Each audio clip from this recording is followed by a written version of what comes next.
শ্ৰীমন্ত শংকৰ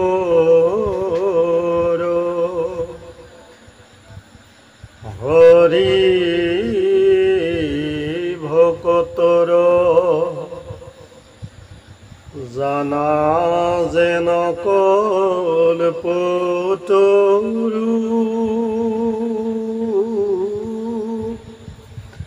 তাহান্তৰ বিনাই নাই নাই নাই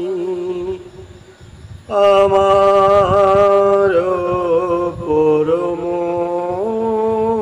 গুৰু ৰাম আমাৰ পৰম গুৰু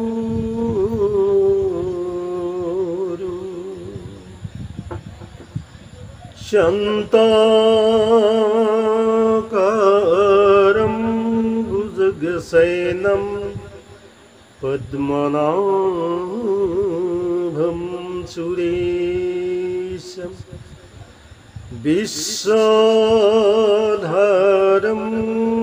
গগনসদৃশম মেঘবর্ণম শুভাঙ্গমম লক্ষ্মীকান্তকমলনয়নম যোগীভিধ্যামগম্যম বন্দে বিষ্ণুভবভয়হরম সর্বলোকৈকনাথম সর্বলোকৈকনাথম। ওম শান্তি ওম শান্তি ওম শান্তি। জয় শ্রীকৃষ্ণ জয় শ্রীকৃষ্ণ জয় শ্রীকৃষ্ণ।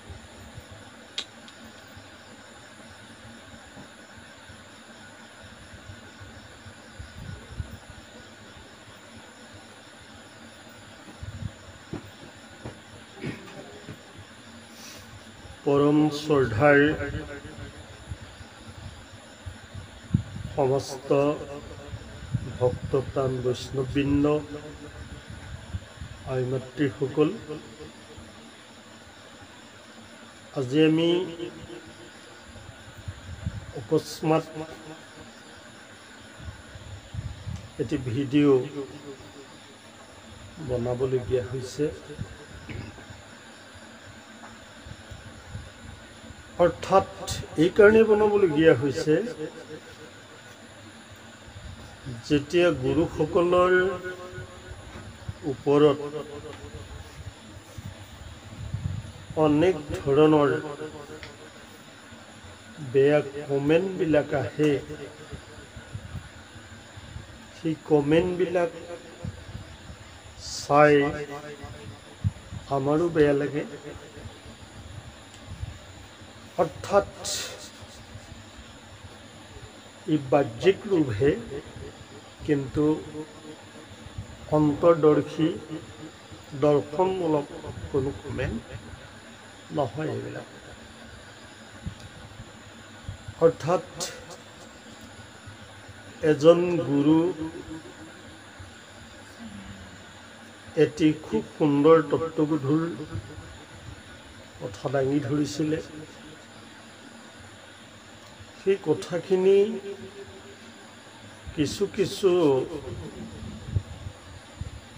লোকে বহু বেয়াভাৱে কমেণ্ট কৰিছে। অৰ্থাৎ তেওঁলোকক মই অনুৰোধ কৰিছোঁ, বেয়া পাইছোঁ বুলিও ক'ব পৰা নাই, তথাপিতো মনত কিছু দুখ আহিছে, তাৰ বাবে ভিডিঅ'টো বনাবলগীয়া হৈছে। অৰ্থাৎ কলিৰ যুগটোত আমাৰ আদি জমালৰ মতে গুৰুক শিষ্যই নামানিব বুলি কোৱা আছে আৰু নামঘৰৰ মৰ্যাদাহানি হ'ব বুলি কোৱা আছে আৰু শিষ্যইও গুৰুক নামানিব, গুৰুৱেও শিষ্যক নমনা এক পৰিৱেশ আহিছে। তথাপিও ক'ব বিচাৰিছোঁ যে এনেকুৱাবিলাক দুৰ্নীতি যেতিয়া আহি থাকিব তেতিয়া কি হ'ব, কলিয়ে ভয়াৱহ ৰূপ ল'ব। ইতিমধ্যে লৈছে, আপোনালোকে জানে।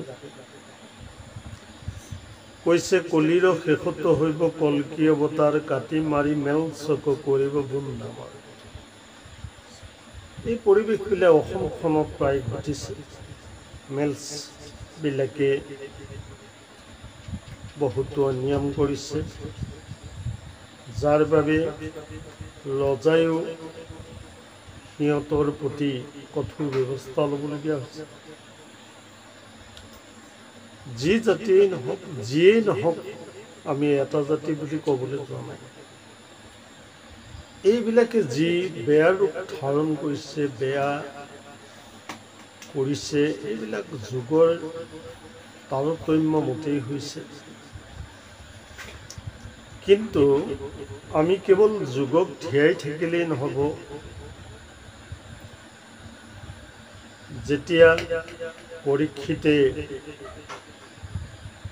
কলিৰ লগত যুদ্ধ কৰিছিল, কলিয়ে সেও মানিছিল।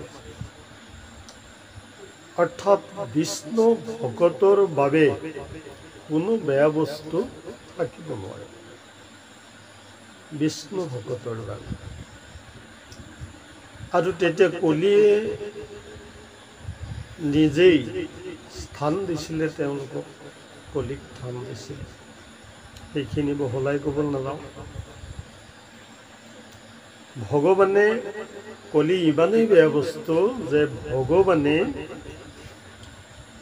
শপত গ্ৰহণ নকৰোৱা আগতেই কলিয়ে ৰাজ্যভাৰ লৈ ল'লে আৰু যুদ্ধই আৰম্ভ কৰি দিলে।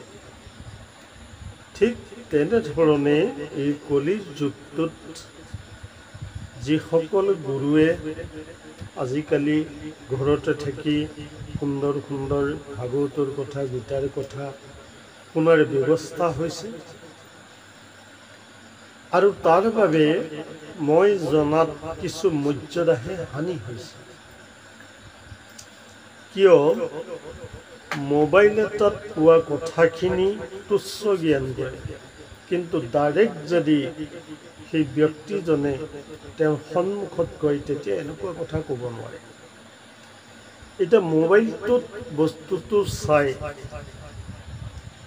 যিটো আধ্যাত্মিক কথা, এইবিলাক চাই পটককৈ কমেণ্ট এটা লিখি দিলেই হৈ গ'ল, পোষ্ট কৰি দিলেই হ'ল, বেয়াই হওক ভালেই হওক। কিন্তু সেই কথাবোৰ বৰ্তমান সময়ত মোৰ মতেদি বেয়াহে হৈছে। তথাপিতো কওঁ যে এজন গুৰুৱে এটি কথা কৈছিল। কথাটো এনেধৰণে কৈছিল যে কেতিয়াও কোনো কাৰণত মোৰ বুলি কথা নক'বা। মোৰ বুলি এই ভৱ সংসাৰখনত একোৱেই নাই। মোৰ বুলি এই ভৱ সংসাৰখনত একো বস্তুৱেই নাই। মোৰ পুত্ৰ মোৰ নহয়, মোৰ জীয়ৰী মোৰ নহয়, মোৰ পত্নী মোৰ নহয়, মোৰ ঘৰটো মোৰ নহয়। কিয় মোৰ কৰি থাকিব লাগে? এই কথাষাৰ তত্ত্ব সহকাৰে তেখেতে দাঙি ধৰিছিলে, আৰু সেই কথাটোতে কি কৰিলে, আপোনালোকে অকণমান ভিডিঅ'টো চাই লওক। তাৰপিছতে কমেণ্টটো আমি দেখাই দিম, কি কমেণ্ট দিছে। কোনো ব্যক্তিয়ে দিছে যে আপোনাৰ ল'ৰা ছোৱালীকেইটা কিবা অনলাইনত আনিছে নেকি, যদি মোৰ নহয়। যে কোনোবাই কৈছে যে ঘৰটোৱে কিবা মাতিব পাৰে নেকি মই তোৰ নহয় বুলি। এই অজ্ঞান দৃষ্টিভংগীবিলাক আমাৰ যিবিলাকে কমেণ্ট দিছে তেওঁলোকক আমি অনুৰোধ কৰিছোঁ বুজিবলৈ চেষ্টা কৰক। ইয়াত বহুত তত্ত্ব আছে। যি গীতাৰ জ্ঞান নাজানে তেওঁলোকে এই কথাখিনি ক'ব, যি ভকতীয়াৰ সৎসংগত যোৱা নাই তেওঁলোকে এইখিনি কথা ক'ব। গতিকে মই সৰ্বপ্ৰথমে আপোনালোকক এই ভিডিঅ'টো অকণমান দেখাইছোঁ, চাওক। যিটো আপোনাৰ নহয় আপুনি কেলে ধৰে? ঘৰটোৱে কাহানি বা আপোনাক তই মোৰ বুলি কৈছে জানো? আপুনি মোৰ ঘৰ কেলে কৰে? আচ্ছা, ভুলটো ঘৰটোৰ নে আপোনাৰ? এবাৰ চাওক, ঘৰটোৱে আপোনাক কেতিয়াও মোৰ ঘৰ তই মোৰ কৰা নাই। আপুনি অকল মোৰ ঘৰ। আচ্ছা, ভুলটো কাৰ? আপোনাৰ। ল'ৰাটোৱে আপোনাক মোৰ কৰা নাই, আপুনি মোৰ কেলে কৰিছে? এদিন ল'ৰা দেখোন বোৱাৰীৰ হৈ যাব, এদিন তাৰ ল'ৰা ছোৱালী হ'ব, তাৰ হৈ যাব। আপোনাৰ নহয় ল'ৰাটো, আপুনি মোৰ কেলে কৰি আছে? ভুলটো কাৰ? ছোৱালীজনী জন্ম দিছে, ডাঙৰ দীঘল কৰিছে, বিয়া দিব লাগিব নালাগিব? আমাৰ গোসাঁনী আইসকলক কৈছে লাগিব নালাগিব? আকৌ মোৰ ছোৱালী কেৰি থাকে। আকৌ মোৰ কেলে কৰে? বিয়া দিয়াৰ পাছতো মোৰ বিয়া দিয়াৰ পাছতো মোবাইল লগাই সেইফালে কেলে? মোৰ আসক্তিটো ইমান বেছি কেলে? আপুনি নাজানে নেকি যে বিয়া দিব লাগিব তাইক? তাই এদিন আনৰ হৈ যাব, তাই গিৰিয়েকৰ হৈ যাব, তাই সেইখন ঘৰৰ হৈ যাব। আপুনি ঘৰত এখন বিয়া দি দিলে, সম্প্ৰদান দি দিলে, সম্পূৰ্ণ স্বত্ব এৰি দিলে, আৰু এৰি দিয়াৰ পাছত আকৌ কেলে ধৰি থাকে ৰছী লগাই? কওক। আপুনি বিয়া দিলে, সম্প্ৰদান দিলে, তাইক বুজাই দিলে সেইখন মা আজিৰ পৰা তোৰ সেইখন ঘৰ, ইমান দিন আমি পোহপাল দিলো, তোক ডাঙৰ দীঘল কৰিলো, আজি তোৰ নিজৰ ঘৰলৈ পঠিয়ালো, সেইখন ঘৰে তোৰ আপোন, সেইখন ঘৰ তই আপোন কৰি লবি, সেইখন ঘৰেই তোৰ জীৱনৰ সুখ দিব, শান্তি পাব লাগিব, সেইখন ঘৰ নিজৰ।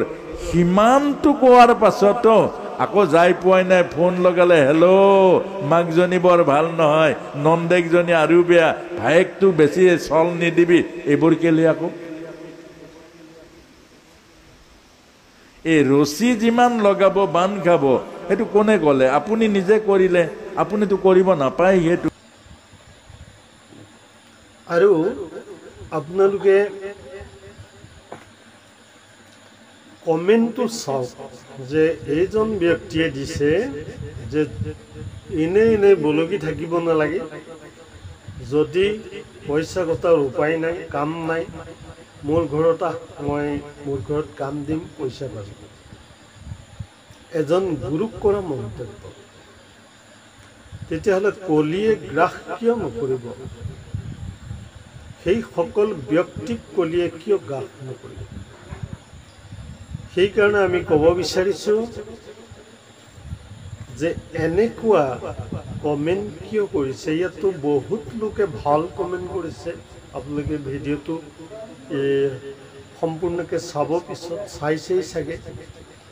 গতিকে আমি অনুৰোধ কৰিছোঁ এনেকুৱা কথা কেতিয়াও হ'ব নালাগে। গীতাত এটা কথা কৈছে যে গীতাৰ অৰ্থটোৱে হৈছে জ্ঞান আৰু বৈৰাগ্যৰ একতত্ব দৰ্শন। যিজন ব্যক্তি গীতাৰ জ্ঞান আছে, সেই গীতাৰ জ্ঞান থকা ব্যক্তিজনে মোৰ শব্দটো কেতিয়াও নকৰে, আমাৰ বুলি ক'ব। মোৰ ঘৰ যিজন ব্যক্তিয়ে কৈছে যে ঘৰটোৱে কেতিয়াও নামাতে, ঘৰটোৱে মোৰ ঘৰ বুলি কিয় ক'ব, বা তই মোৰ বুলি কিয় ক'ব? নামাতা বস্তুটোতে কি হ'ব? এইটোৱেতো অজ্ঞান। নমতা বস্তুৰ লগত সম্বন্ধ কিয় কৰিছে তেতিয়াহ'লে? যিটো বস্তুৱে আপোনাক কোনো সহায় নকৰে, যিটো বস্তুৱে আপোনাৰ কোনো উন্নত সাধন নকৰে, আপোনাৰ চৰিত্ৰ সাধন নকৰে, আপোনাৰ কোনো ব্যক্তিত্ব সাধন নকৰে, সেইজন ব্যক্তি আপুনি কিয় মোৰ বুলি কৈ আছে? আৰু তেখেতে কৈছে এটা কথা, যিহেতু গীতাত এই কথাটো কি বুলি কৈছিলে, এখন থাকি গৈছে। গীতাত কৈছে অৰ্জুন আৰু কৃষ্ণৰ মাজত হোৱা কথোপকথনেই গীতা। অৰ্জুন নৰ, কৃষ্ণ নাৰায়ণ। ইয়াকে কৈছে নৰনাৰায়ণ আৰু জীৱাত্মা পৰমাত্মা বুলি কৈছে। এই জীৱাত্মা আৰু পৰমাত্মাৰ মাজত যি বুজাবুজি, যি জ্ঞানৰ বুজাবুজি, ইয়াত দুটা আছে নাই? দুটা থাকিলেতো একবচন নহয়, বহু বচন হয়। গতিকে আমাৰ হ'ব বা আমি হ'ব। গতিকে সেইকাৰণে কৈছে যে মোৰ পুত্ৰ বুলি কোনো নাই, আমাৰ পুত্ৰ বুলি চিনাকি দিব লাগিব। মোৰ ঘৰ বুলি কথা নাই, আমাৰেই গৃহ বুলি ক'ব লাগিব। গতিকে প্ৰত্যেকটো বস্তু ঈশ্বৰৰ সাক্ষী কৰি, ঈশ্বৰক লগত লৈ, ঈশ্বৰৰ প্ৰতি মৰ্যাদা ৰাখি আমাৰ বুলি ক'ব লাগে। এই কথাটোতো আমি ক'ব লাগে। গতিকে মোৰ বুলি কোৱা কথাটোতে ইমান বেয়া বেয়া কমেণ্ট কৰিলে কেনেকৈ হ'ব? অকণমানটো বুজিবলৈ চেষ্টা কৰক। বুজা নাই, বুজিবলৈ চেষ্টা কৰক বা বুজাই দিয়ক বুলি কমেণ্ট কৰক, এইটো বুজা নাই। আৰু তেখেতে বহুত উপমা দিছে যে ছোৱালীজনী মোৰ বুলি কয়। আৰু সেই ছোৱালীজনীটো যদি তোমাৰেই, তেতিয়াহ'লে তুমি ধৰি ৰাখিব পাৰিছা জানো? সেই ছোৱালীজনীটো এদিন আনৰ হ'ব। আপোনালোকে সম্পূৰ্ণ নিজৰ কোখ ছিঙি বিয়া দিব লাগিব। তেতিয়া সেই ছোৱালীজনীৰ কোনো জাত নাথাকে। যিহেতু ছোৱালীৰ জাত নাথাকে, তেওঁলোকে যি পানীৰ দৰে যি স্থানতে থোৱা হয় তাৰেই ৰং ধৰে। গতিকে তেওঁলোকে যেতিয়া বেলেগলৈ যাব, তেওঁলোকৰো এখন সংসাৰ হ'ব। সেই সংসাৰখনতো তেওঁলোকৰ নিচিনা ব্যক্তিসকল থাকিব। তেওঁলোকেও ক'ব নোৱাৰে যে মোৰ পত্নী, মোৰ ল'ৰা ছোৱালী। যিহেতু আমাৰ বুলি এইকাৰণেই ক'ব লাগে বা আমি বুলি এইকাৰণেই ক'ব লাগে, আমাক চলোৱাজনক আমি সন্মান জনাব লাগে। আমাক চলোৱাজনক মৰ্যাদা দি কাম কৰ্মলৈ আগবাঢ়িব লাগে। তেতিয়া আমাৰ কৰ্মবিলাক সিদ্ধি লাভ হয়। এতিয়া যিহেতু অৰ্জুনে স্বয়ং ভগৱান সন্মুখত থকা অৰ্থেও তেওঁ বিপ্ৰৰ পুত্ৰবিলাক যেতিয়া জন্ম হৈছিলে দ্বাৰকাত, সেই বিপ্ৰই ৰজাক গালি শপনি পাৰি যেতিয়া দৰবাৰত পেলাই থৈ আহে, তেতিয়া এবাৰ সেই অৰ্জুনে কিন্তু কথা দিছিলে, স্বয়ং ভগৱান কাষত থকাৰ পিছতো তেওঁ নিজে কৈ দিলে যে মই ৰক্ষা কৰিম এবাৰ তোমাৰ পুত্ৰ। বিপ্ৰই বহুত বুজনি দিছিলে যে স্বয়ং দেৱতাসকলে পৰা নাই, ভগৱানে পৰা নাই, তুমি কেনেকৈ পাৰিবা? এনেই নক'বা। তেতিয়া কৈছে নহয়, মই পাৰিম, মই গান্ধীৱধাৰী অৰ্জুন।